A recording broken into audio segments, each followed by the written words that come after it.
Hi, I'm Amanda Morgan from NotJustCute.com, and I am back with First Friday Q&A. This question actually came from a participant in my last session of Parenting with Positive Guidance e-course, which, by the way, is starting up again next Wednesday. So if you're interested, please get registered quickly so we can make sure that we don't miss you next week. But this participant's question I thought was really great and has had me thinking personally as a parent about myself and the way that I use consequences and the way that I explain them to my children. So I thought I would share that with you as well. What she asked was, how can I tell the difference between a threat or a consequence? I'm trying to implement more consequences with my children using logical consequences and natural consequences, but sometimes it comes out and I feel like I'm just threatening them. So how do I know the difference? So my thoughts were twofold. The first part, I think it comes down to your tone. So the way that you phrase it, the way that you explain it. So just to give you an example, if you're thinking, if their choice is to not eat their dinner, the consequences, I can't give them a dessert. It just makes sense that if you're not hungry for your dinner, you're not going to be hungry for your dessert. You need to eat the healthy food first.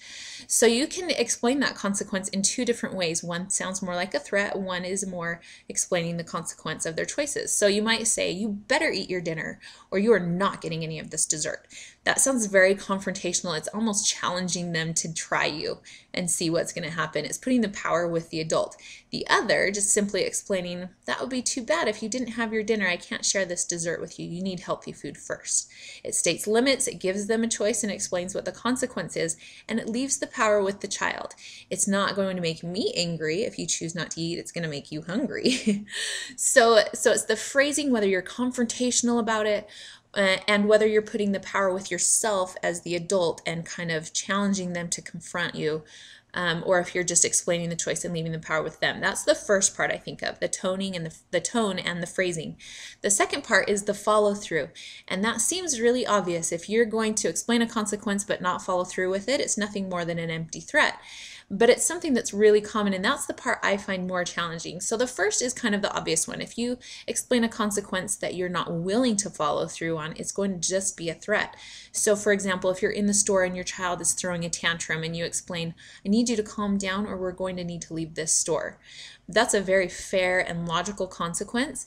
But if you're thinking to yourself, there is no way I'm leaving this full cart sitting here in the aisle, then all you're doing is giving a threat. You have to know that what you are explaining is something you're willing to follow through on, something obviously that's appropriate and tied to the behavior, but also that you are willing to follow through on. The second part is the one I find more challenging. Sometimes we are so anxious for our children to make good choices that we keep reminding them over and over, and these gentle reminders turn into nagging.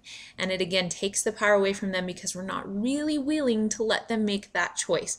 We're going to keep explaining the consequence, explaining it again. Make sure you understand that. No, really, you should stop because here's the consequence. Don't make me do it, is kind of a threat. So really, if we're using it as a consequence, we're going to explain, here's the choice, here's the consequence, now go make your choice.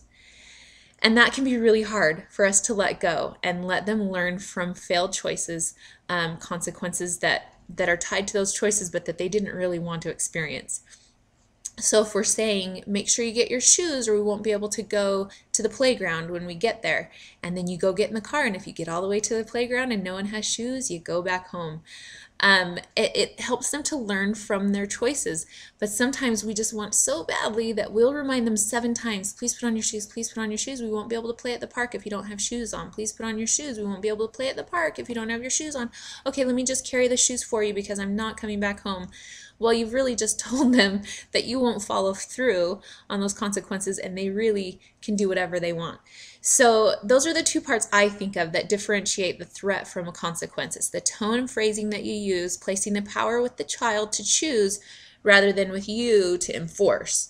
And then also following through, that you, one, make a consequence that you're willing to follow through on and that you do follow through on with just the necessary reminders rather than overly nagging and not allowing them to actually make their own choices.